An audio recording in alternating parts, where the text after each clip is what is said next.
Grupo de medios Banana Export invierte la publicidad de su marca de manera segura en el grupo de medios número 1 del sector bananero de Ecuador.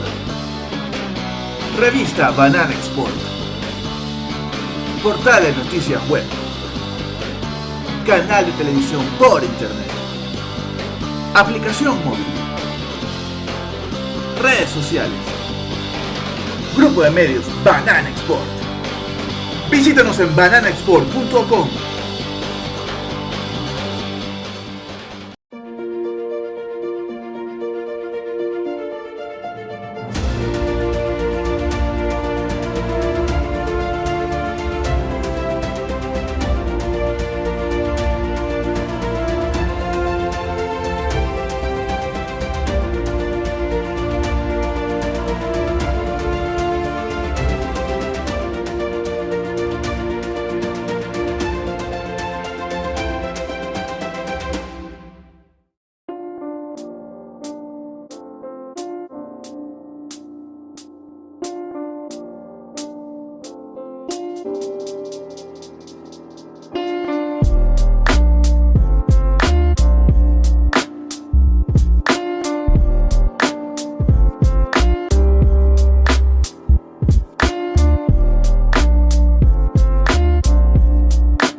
Muy buenos días, amigos. Bienvenidos a las noticias del sector banano correspondiente para la presente fecha, lunes 21 de febrero del 2022. Vamos a compartir importantes informaciones con nuestros seguidores de la página de facebook.com/revista Banana Export. Lilibet, muy buenos días. Bienvenida. Muy buenos días, Clever. Buenos días, amigos que nos ven a través de la emisión del noticiero Banana Export. Enseguida presentamos la noticia del momento. Agroban inaugura tercera edición del proyecto de educación dual para pequeños productores.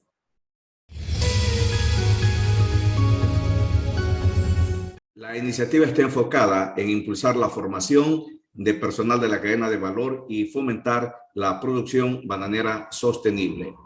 La Corporación Regional de Bananeros Ecuatorianos, Agroban, gremio asociado al clúster bananero y platanero del Ecuador, la Cooperación Técnica Alemana GIS por sus siglas de alemán y Humboldt Zentrum realizan la inauguración de la tercera edición del proyecto de educación dual en producción bananera sostenible dirigido a pequeños productores en regiones de origen clave en el Ecuador. El encuentro tuvo lugar el pasado sábado 19 de febrero del 2022. La iniciativa, que está orientada a la formación continua del personal de la cadena de valor y fomentar el incremento de la producción sostenible en el país, arrancó su ejecución con las asociaciones de Guayas para posteriormente continuar en el mes de mayo en la provincia del Oro. Alrededor de 15 trabajadores de 8 empresas bananeras con perfiles como jefes de campo, administradores, deshojadores, enfundadores y asistentes de campo serán parte del proyecto. Las capacitaciones se desarrollarán en las temáticas de inducción a las tecnologías de información y comunicación, manejo técnico del cultivo de banano, procesos de empaque y exportación y manejo administrativo de empresas. Estos serán los ítems que se abarcarán en la formación de los nuevos profesionales del sector de banano, que se tomará pues de algunas haciendas productoras y de pequeños productores de la región. Los titulares. Dirigentes bananeros orenses rechazan amenazas de paro del sector y salida del ministro del MAT. Agricultores de Murcia se manifiestan por la continua subida de costes, bajos precios y competencia desleal. Ecuador obtiene permiso para exportar pitahaya a China. Fairtrade Comercio Justo analiza gobernanza de los plátanos en el comercio mundial. Nuestro invitado, el ingeniero Antonio González, consultor en sistemas de producción de banano y plátano, analizando la amenaza de las enfermedades vasculares en las musáceas. Seguidamente presentamos el editorial disertado por nuestro director de noticias, Inversiones en el sector agropecuario. Un mercado cautivo de más de 17 millones de habitantes puede parecer atractivo para cualquier inversionista, especialmente si apunta al sector agroalimentario. Bueno, ese es el mercado del país. Sin embargo, hay otro mercado en este mismo segmento mucho más interesante, el mercado de exportación que crece y se expande cada día. Eso sí, con nuevas reglas de certificación y retos logísticos que el productor exportador debe ceñir a su acorazada estrategia para no dejarse extinguir. La expansión de la oferta de productos tropicales para los distintos mercados, especialmente el europeo y chino, crece en medio de expectativas, especialmente cuando estos se abren a las exportaciones de países como el de Ecuador, que vienen trabajando en su apertura con el fin de acortar la brecha de competitividad que le han ganado otros países de la región como Colombia, Perú, entre otros, al tener acuerdos comerciales que les permiten ingresar sus productos con un arancel rebajado o en el mejor de los casos en cero. Los productos que mejor sabemos vender son el banano, el mango, flores, cacao y últimamente se suman la pitahaya, la malanga, la yuca, la uvilla, el tomate de árbol, el aguacate Hass, entre otros. Sin embargo, los más atractivos para los inversionistas obviamente son el banano, cacao, flores y mango, productos en los que se puede decir tenemos ya cierta experticia que nos permite llegar con calidad en los espacios de tiempo que justo el consumidor foráneo requiere. La apuesta de inversión es obvio que no solo debemos hacerla a los productos a los que por muchos años hemos estado anclados nuestra exportación. La inversión debe apostarse por esta serie de productos que el consumidor extranjero está ávido y que de a poco los ha empezado a conocer y degustar, como por ejemplo la pitahaya en China.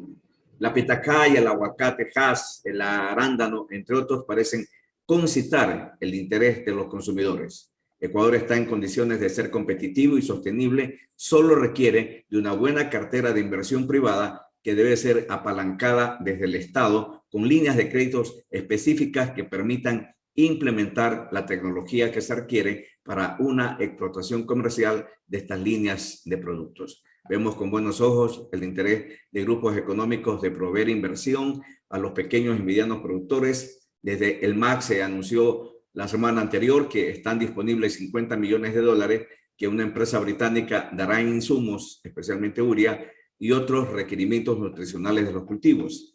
El agro todavía espera que el gobierno del encuentro se decida volver los ojos al campo, donde está la verdadera riqueza y fortaleza del país.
con más información en el noticiero Banana Export.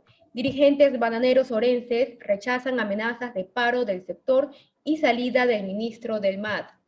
El diálogo que viene manteniendo el ministro del MAT, el ingeniero Pedro Álava, con el sector bananero de la provincia de El Oro, es aplaudido por unos y cuestionado por otros. Paul González, presidente del Centro Agrícola de Machala, y otros dirigentes productores de banano orgánico señalan que no se puede seguir manteniendo la cultura del paro y de echar a cada ministro de Agricultura que llegue al MAT, simplemente por no estar de acuerdo con el ministro.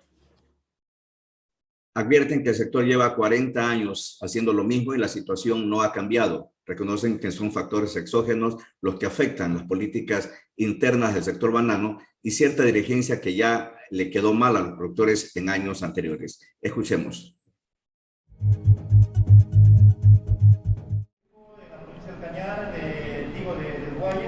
De la Troncal, de los ríos que participaron de la reunión Pequeños Agricultores. A ver, Manuel, yo te respondo a la pregunta. A ver, yo te la respondo así clarito. Yo en mi primera intervención dije dirigencia proactiva. Miren, el mundo, hay un nuevo orden mundial que tenemos que comenzar a adaptarnos. Hay que dar resultados, al menos yo me caracterizo por dar resultados. Y lo he demostrado en el transcurso de mi vida pública. Y mi vida privada también. Entonces yo hace tiempo atrás también cerraba carreteras. Yo lideraba el cierre de carreteras.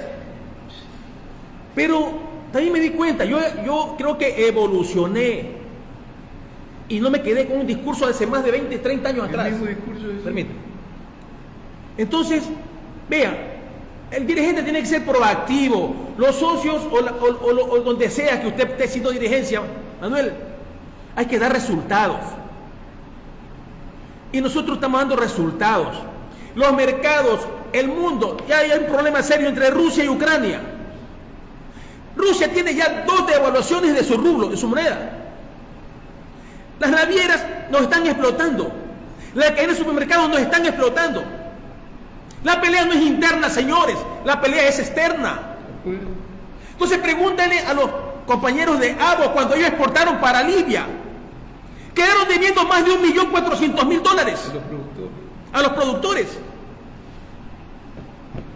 Exportar no es fácil, exportar es muy complicado.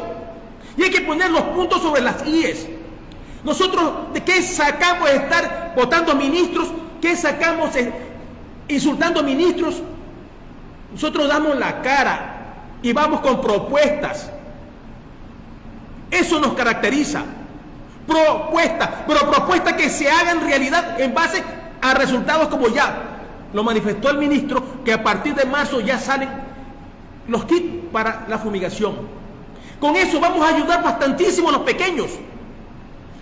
Si ustedes preguntan, en el país los contratos, la ley dice que se tienen que firmar contratos. Pero señores, ¿qué pasa hacia afuera en el exterior? La cadena de supermercados, ¿qué pasa hacia afuera en el exterior?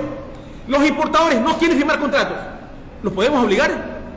Me pregunto, ¿los podemos obligar? No, imposible. No por algo el ministro de Agricultura convocó, tardío pero convocó a los ministros de Latinoamérica para hacer un frente común ante el mundo. Que dentro de la agenda está establecido que yo aspiro a estar ahora en abril en Berlín. Porque no sería la primera vez que yo hable en la feria, la Free Logistics de Berlín, que yo ya he hablado allá, para hacer un frente común. ¿Sabe por qué? Porque en las cadenas de supermercados, el consumidor final, no solamente de Europa, sino del mundo, no está asumiendo, señores, hay que decir las cosas como son, no está asumiendo el incremento al costo de producción. Navieras, cartón, plásticos, inclusive principios activos que se utilizaban normalmente para combatir plagas. Ya la Unión Europea ya no quiere, por citar un ejemplo, los clorpirifos. Ya no, digo, no quiero este punto, vea qué utilizan. ¿Y eso sabe qué implica, señores? Implica que se incrementan los costos de producción. ¿Y quién lo asume? El productor, pues. Entonces, tenemos que ayudar, pero ayudar no implica salir a gritar, a insultar. No, señores, aquí hay que dialogar, pero eso sí, con altura, pero también con dignidad y exigiendo tener resultados. Nosotros estamos pendientes también de que los resultados y la promesa del ministro que a partir de marzo ya se vean los kits. Estamos pendientes de que eso ya se dé a partir de marzo. Hemos sido incisivos, hemos sido presionados para que eso se dé. Y también los créditos, nuevos productos que es obligación del Estado ecuatoriano atender a un sector tan importante como es el bananero, con crédito. No estamos diciendo que nos den el 1%, no estamos diciendo que nos den para 30 años, no estamos diciendo que nos regalen, peor. Pero sí, con una tasa preferencial, que el productor pueda salir de esta crisis y que luego la pueda pagar y no caer en morosidad. Es decir, hay que ser pragmáticos, realistas de lo que se tiene que plantear para que el gobierno de turno o las autoridades de turno puedan hacerlo y dar los resultados, ante todo, la ayuda que requiere el sector. ¿Cuántos pequeños bananeros se van a beneficiar de estos kits? Se está dando hasta 10 hectáreas. Se va hasta 10 hectáreas. Si estamos hablando de un universo de más de 200.000 hectáreas, solamente la provincia del Oro tiene 55.000 hectáreas. Ese 10%, perdón, hasta 10 hectáreas, estamos hablando que aquí en la provincia del Oro, por lo menos de los 8.000 que hay a nivel nacional, por lo menos se van a beneficiar 3.000 a 4.000 productores, si no es más. Continuamos con más noticias. Agricultores de Murcia se manifiestan por la continua subida de costes, bajos precios y competencia desleal. Tanto los productores del sector primario como la sociedad civil salieron a las calles de Murcia la semana anterior en una manifestación en la que piden respeto para el campo y futuro para esta actividad esencial, ante la severa problemática a la que se enfrenta. Un total de 350 tractores procedentes de todas las comarcas de la región se unieron a los manifestantes en protesta por la fuerte subida de todos los costes, fertilizantes, fitosanitarios, plásticos. El mayor encarecimiento corresponde a la electricidad y los combustibles, que han subido una media del 35% en los últimos años. El agua desalada es otro de los insumos cuyo precio ha aumentado mucho, pasando de 33 a 65 céntimos de precio medio del metro cúbico. El Sindicato Central de Regantes, que también apoyó la manifestación, pide un precio de 30 céntimos el metro cúbico y protesta también en contra del plan del Tajo, que puede recortar en 100 hectómetros anuales las transferencias al Segura. Esta competencia está ocasionando la pérdida del mercado comunitario en los últimos 5 años, mientras que la exportación de Países Bajos y España ha descendido a un 5% en el primer caso y un 20% en el caso español. La de Marruecos ha crecido un 26% según datos de Eurostat procesados por FEPEX. Las organizaciones agrarias convocantes de la manifestación, ASAJA, COAT y UPA, contaron también con el apoyo de la Mesa del Agua y de las asociaciones sectoriales APOEXPA y ProExport, ambas integradas en FEPEX. En otro ámbito informativo, Ecuador obtiene permiso para exportar pitahaya a China. Francisco Ortega, del Gremio de Exportadores de Ecuador, celebra que China le permite a Ecuador exportar pitahaya a ese mercado. Francisco es el representante del Gremio de Productores y Exportadores de pitahaya amarilla en Ecuador. El presidente de Ecuador, Guillermo Lasso, en su visita a China a finales de enero, uno de los objetivos de esta visita era culminar las negociaciones comerciales que permitirían al país exportar pitahaya a China. Luego de culminadas las negociaciones, otro representante del gobierno viajó a China hace unos días para firmar el acuerdo oficial entre Ecuador y China. Francisco celebra las últimas novedades. Estamos muy satisfechos con este nuevo acuerdo. Esperamos enviar las primeras pitahayas amarillas de Ecuador a China en la primera semana de junio. Ecuador tiene un enorme potencial y podemos suministrar un gran volumen de pitahaya durante todo el año, mencionó. Actualmente Ecuador está terminando el último trabajo que le ayudará a la industria de pitahaya a cumplir con los requisitos de cuarentena e inspección para el mercado chino. Enviaremos la primera pitahaya al mercado chino por vía aérea. Posteriormente analizaremos las posibilidades de mandarla por vía marítima. Tenemos que ser capaces de garantizar que el producto tenga una alta calidad, una apariencia hermosa, sin imperfecciones, colores vivos y un tamaño adecuado. Nuestros productores de pitahaya también cuentan con buenas prácticas agrícolas BPA y certificación Global Gag, así como garantizamos un comercio sostenido en el futuro. Actualmente, Ecuador está terminando el último trabajo que le ayudará a su industria de pitahaya a cumplir los requisitos de cuarentena e inspección para el mercado chino. Enviaremos las primeras pitahayas al mercado chino por vía aérea. Nos hemos estado preparando para el mercado chino durante años. Esperábamos ansiosamente el permiso para exportar al mercado chino, de modo que pudiéramos brindarles a los consumidores chinos la oportunidad de experimentar el sabor único y la calidad del producto de nuestra pitahaya, añade Ortega. Abrir el mercado chino es un gran paso para nuestro gremio y para el mercado de exportación ecuatoriano. Amigos, continuamos con más información. Enseguida damos paso a nuestra sección de entrevistas. El moco es una enfermedad vascular que ataca por igual a plátano como a banano. Esta enfermedad ha estado presente en el país y se ha reportado en la zona platanera del Carmen, en la provincia de Manabí. Pero al parecer esta enfermedad, que no se la puede minimizar por el daño que causa a las musáceas, ha dado un salto al sector bananero, atacando con fuerza las plantaciones de pequeños productores. Hemos invitado al ingeniero Antonio González, consultor de musáceas, para analizar desde el punto de vista técnico cómo enfrentar esta enfermedad en Ecuador y la región. Escuchemos.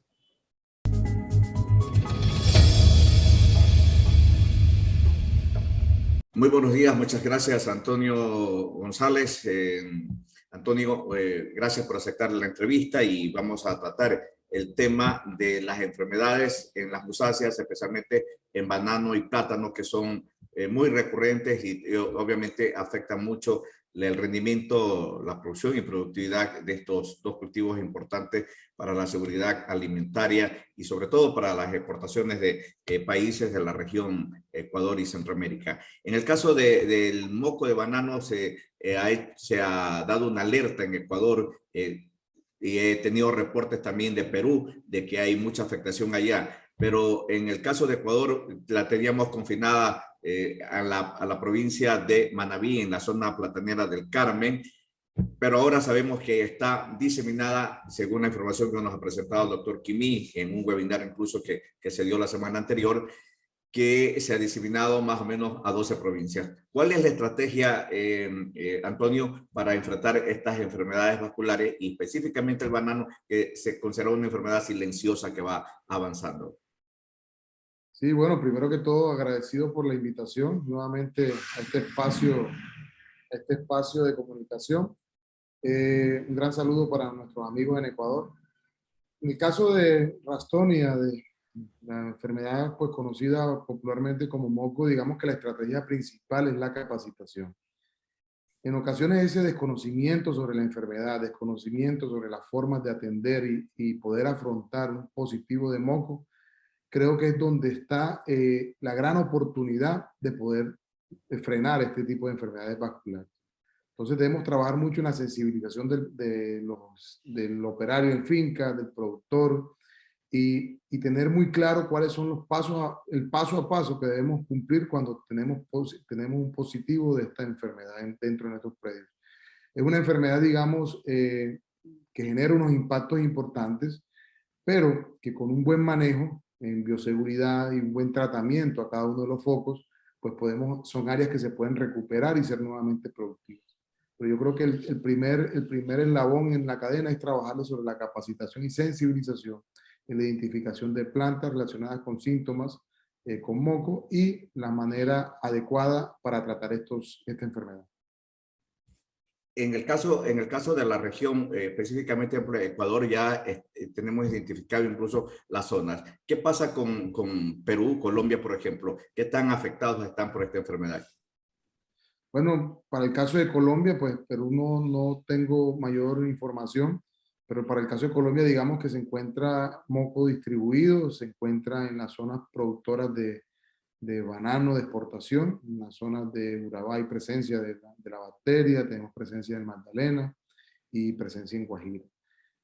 digamos también en las zonas cafeteras, donde también se produce a manera de traspatios y en cultivos alternados con café, pues digamos también hay presencia. Entonces digamos que la enfermedad en Colombia se encuentra distribuida, pero afortunadamente hemos avanzado mucho en el tema de diagnóstico en campo, en la detección oportuna en campo y a su vez en los tratamientos para la atención de estos focos. Claro. Ahora, ¿qué tratamientos hay al momento que puedan implementarse como estrategia de control o estrategia de prevención de que la enfermedad se siga diseminando? Ok, bueno, nosotros tenemos esta enfermedad reglamentada por el ICA, que es nuestra UNPF. El ICA tiene una resolución establecida y específica para el tratamiento de los casos de positivos para moco. En resumen, digamos que la atención se debe hacer con una intervención de 5 metros alrededor de esa planta que marca positiva. Esas plantas son erradicadas, pero antes de hacer ese proceso de erradicación se realiza un survey, que es una intervención a nivel de puntos de crecimiento, para verificar si tenemos más plantas dentro de esa primera zona A, que son esos 5 metros de radio, si tenemos más plantas con la presencia de la sintomatología, y a su vez si aparecen más plantas, pues nos toca ir ampliando esa zona A o de erradicación. Esa zona A que compete los 5 metros de radio es inyectada con un herbicida sistémico, para eliminar todas esas plantas. Además de esto, se hace un proceso de bajar racimos, acumular material vegetal en un punto específico dentro de esa zona A, y se aísla esa zona totalmente.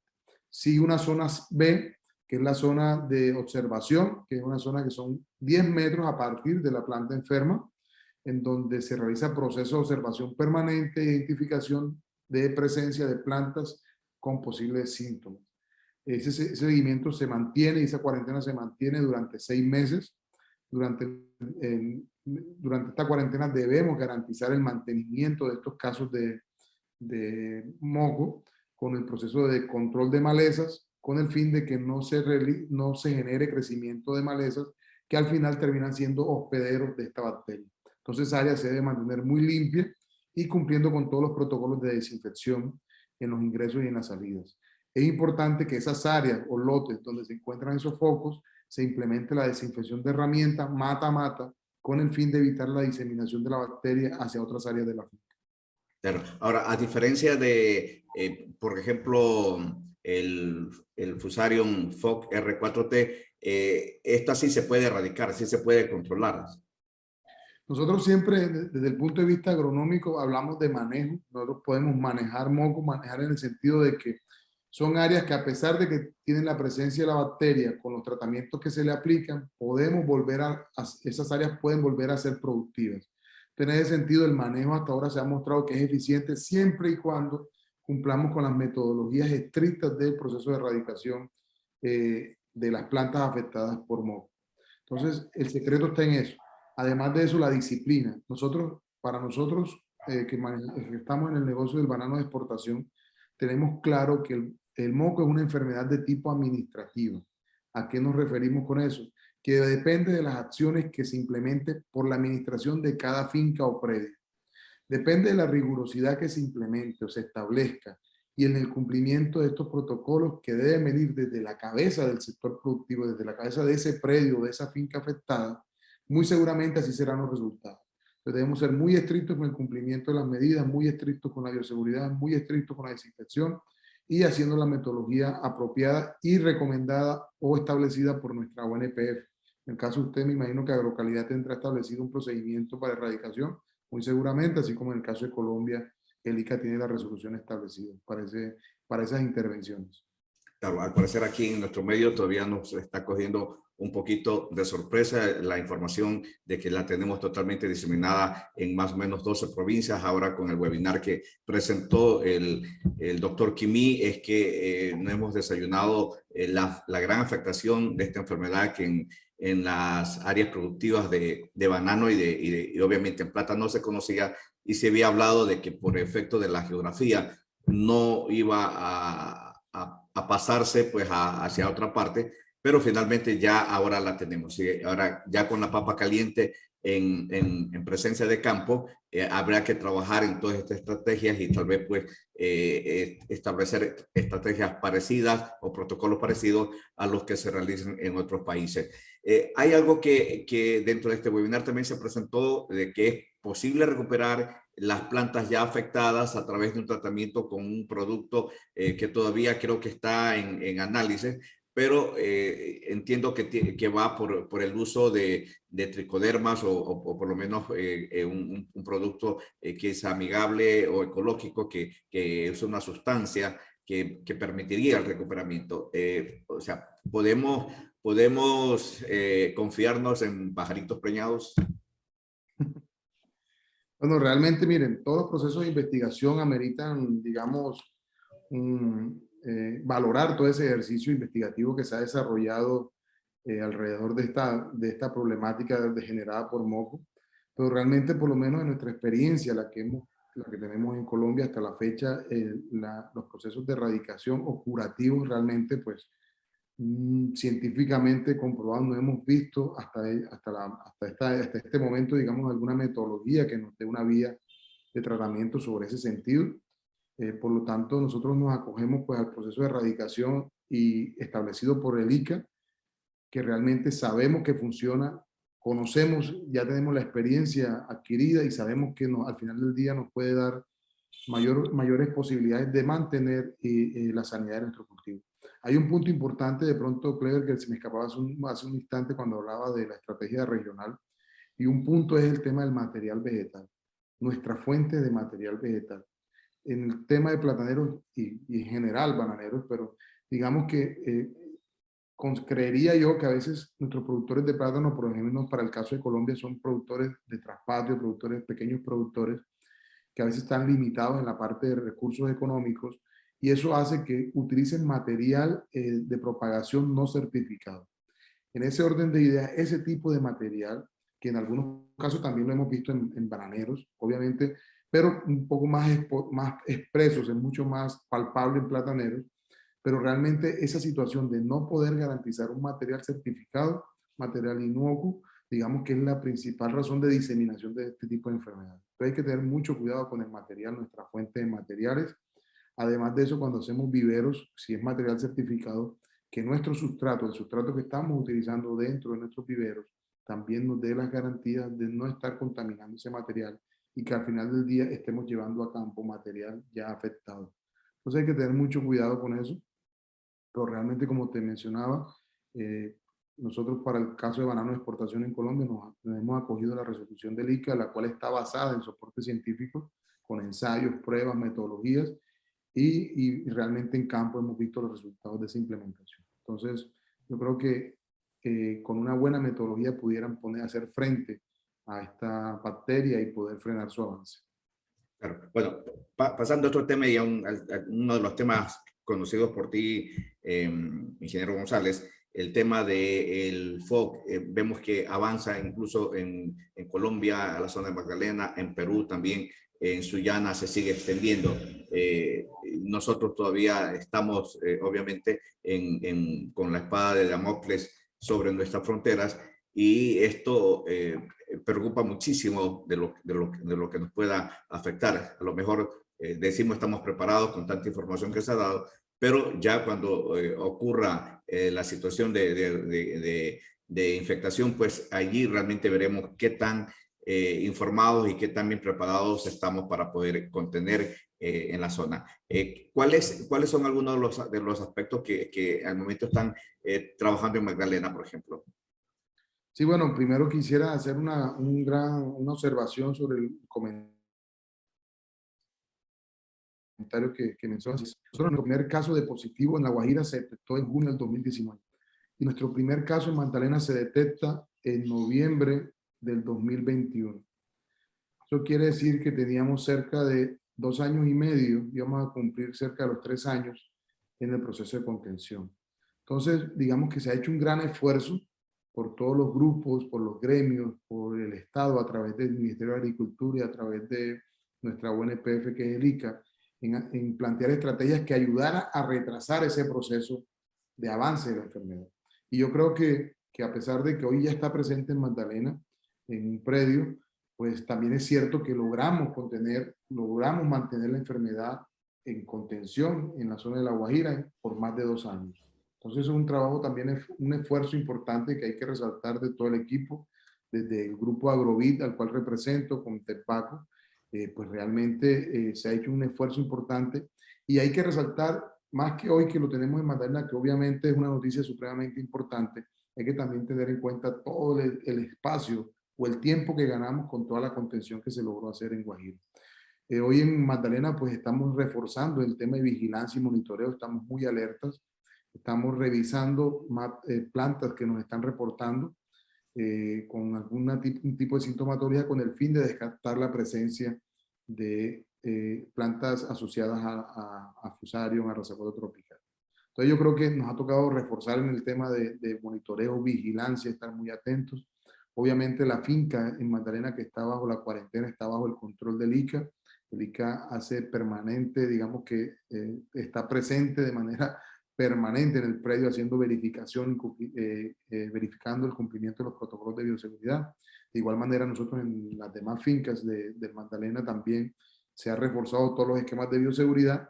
Y otro punto importante que hemos afianzado la implementación aún más de la aplicación de protocolos de biocontrol o aplicación de microorganismos que nos ayuden a generar condiciones antagonistas para al hongo, ¿no? A este caso a Fusarium.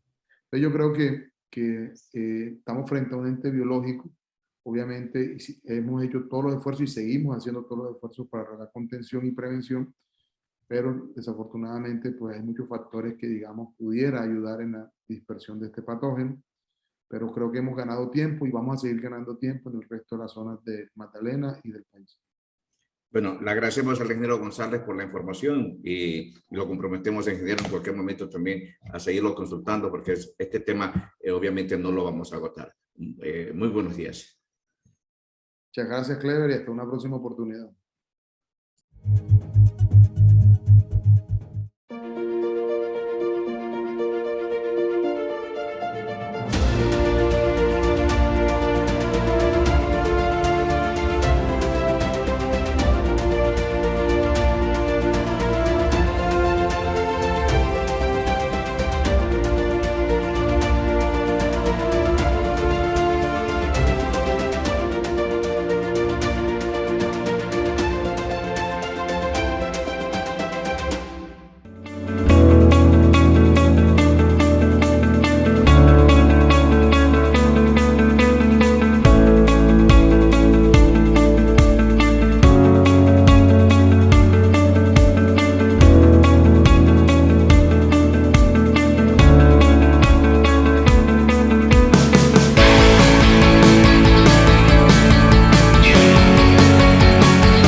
Continuamos con más información en el noticiero Banana Export. Estados Unidos reanuda importaciones de aguacate Hass de México.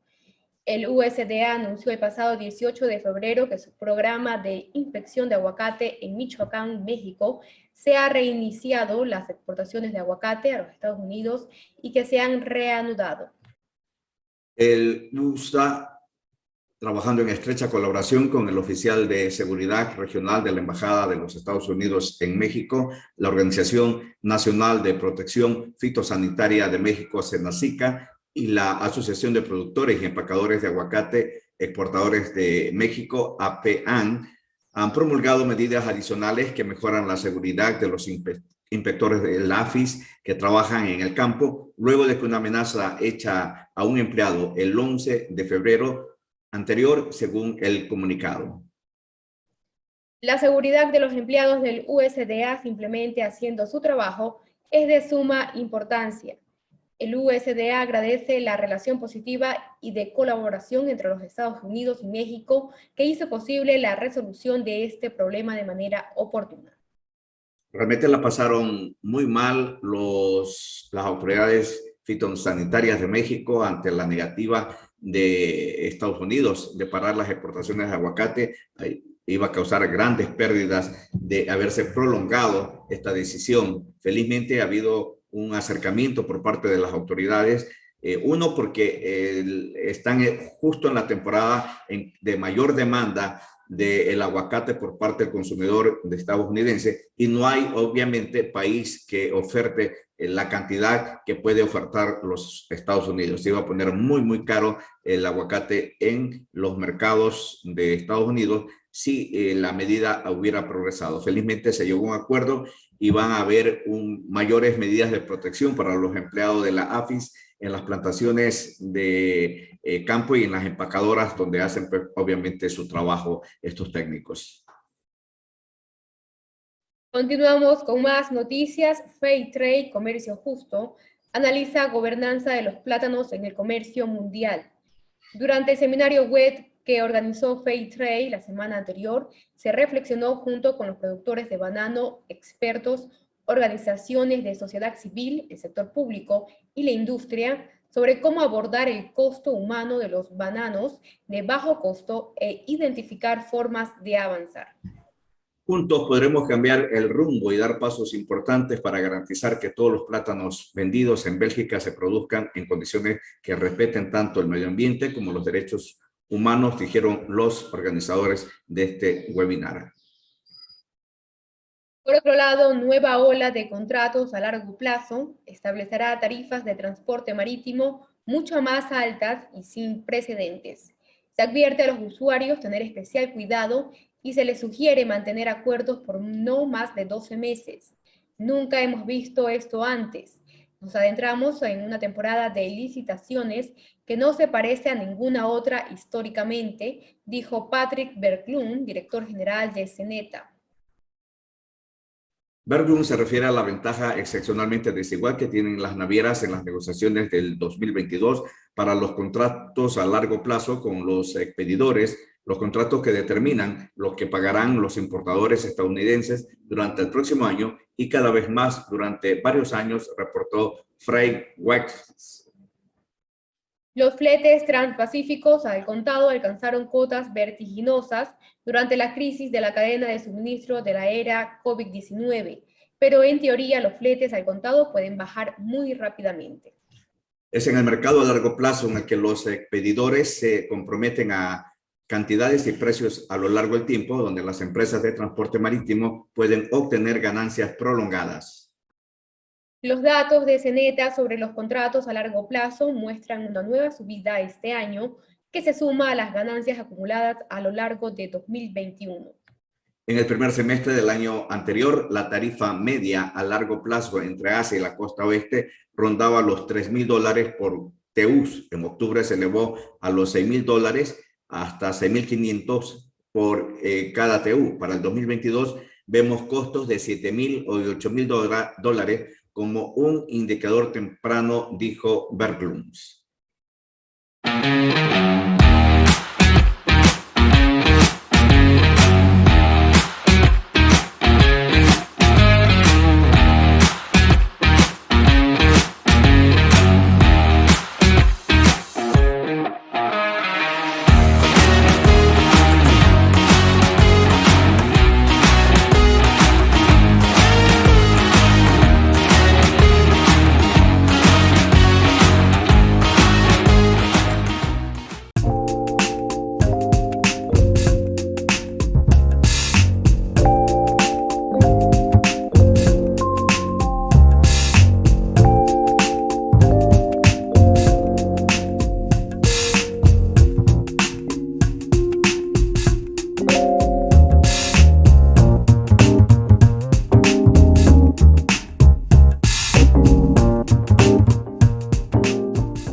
Amigos, continuamos con más información en el noticiero Banana Export. Japón prueba con éxito el primer barco portacontenedores autónomo del mundo. La autonomía es el futuro y Japón se ha propuesto liderar esta revolución en el sector marítimo. En concreto, quiere que los barcos sin tripulación constituyan el 50% de su flota local para 2040. Por el momento ha puesto a prueba los primeros buques de transporte de contenedores autónomos del mundo, así como un ferry y vehículos anfibios. El país nipón se encuentra en plena lucha por mantener su productividad con una población cada vez más envejecida. Por ejemplo, en el sector nacional de los petroleros, aproximadamente el 40% de la tripulación tiene 55 años o más. Conscientes de la necesidad real de buques autónomos y con la perspectiva de que el mercado mundial de transporte marítimo sin tripulación podría alcanzar los 166.000 millones de dólares en el 2030, se han embarcado en esta aventura. Japón se encuentra inmerso en el desarrollo de esta tecnología a través de un consorcio formado en 2020 por la Fundación Japonesa sin ánimo de lucro, Nippon Foundation y socios del sector de transporte de mercancías como Mitsui Lines y Japan Railways Construcciones. La prueba del primer buque de carga autónomo del mundo, el Mikai, a finales de enero fue todo un éxito, utilizando un sistema de sensores de radar, cámaras y una brújula por satélite para navegar. El barco no tripulado realizó un viaje de 161 millas náuticas, casi 300 kilómetros desde el puerto de Tsuruga, en el mar de Japón, hasta el puerto de Sakai, cerca de Osaka. Para el amarre, una de las partes más difíciles de todo el proceso, el Mikaye, contó con la ayuda de drones que soltaron las cuerdas a los trabajadores del muelle que esperaban en puerto para asegurar el barco. Días más tarde, otro de los barcos autónomos del consorcio, el Susaku, completó con éxito el viaje entre la bahía de Tokio y la de Ise a 236 millas náuticas, 380 kilómetros de distancia. Bueno, en el futuro vamos a ver esto. Definitivamente la tecnología está encaminada a suplir la necesidad de mano de obra.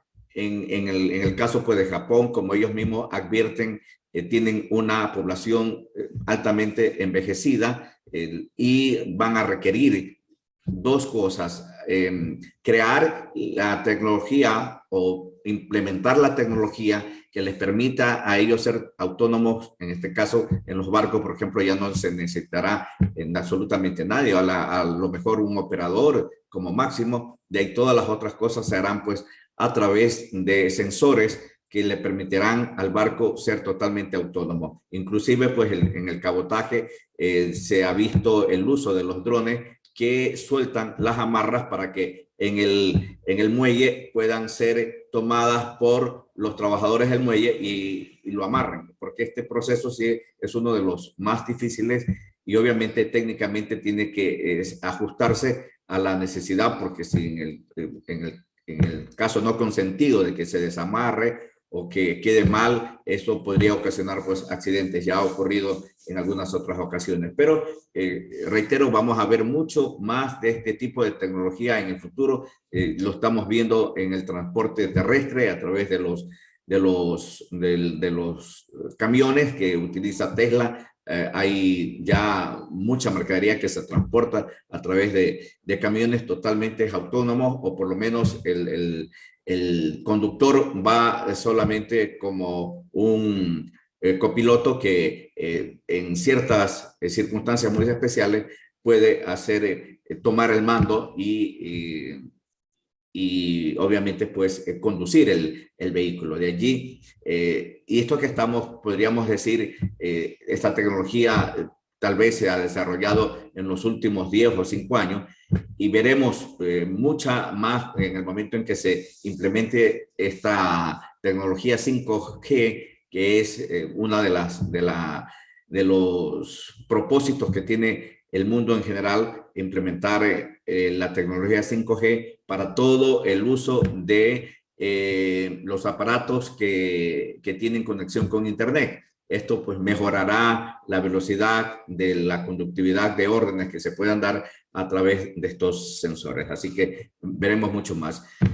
En el plano local tenemos algunos retos. Bueno, nosotros estamos aquí años luces, realmente estamos años luces en varias cosas. Como dicen los dirigentes, estamos anclados en una pelea entre el sector productor, el sector exportador y el sector oficial, que no hace nada bien, que no nos ayuda realmente a resolver los grandes problemas que queremos resolver. Aquí los problemas coyunturales del sector de banano, por ejemplo, al momento son alcanzar un precio estable de la caja de banano en los retalieres.